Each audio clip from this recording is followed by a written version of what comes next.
இந்த படத்தில் நடிச்ச அத்தனை நடிகர் நடிகைகளுக்கும் முக்கியமாக இந்த படத்துடைய இயக்குனரான மாரி செல்வராஜுக்கும் எத்தனை விருதுகள் கொடுத்தாலும் பத்தாதுங்க.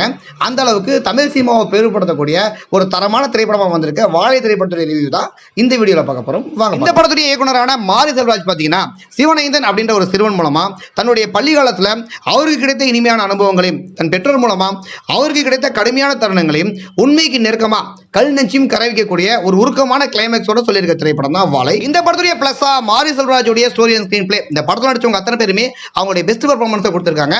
முக்கியமாக அந்த சின்ன பசங்களா வர சிவனேந்தன் ஆகட்டும் சேகர் ஆகட்டும் அவங்க பெர்ஃபார்மன்ஸ்லாம் அல்டிமேட்டுங்க.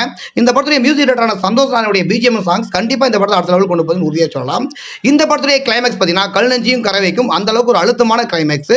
கண்டிப்பாக இந்த வாழை திரைப்படம் எத்தனை வருஷம் ஆனாலும் உங்க மனத்தை விட்டு நீங்காத ஒரு நல்ல திரைப்படமா இருக்கும்.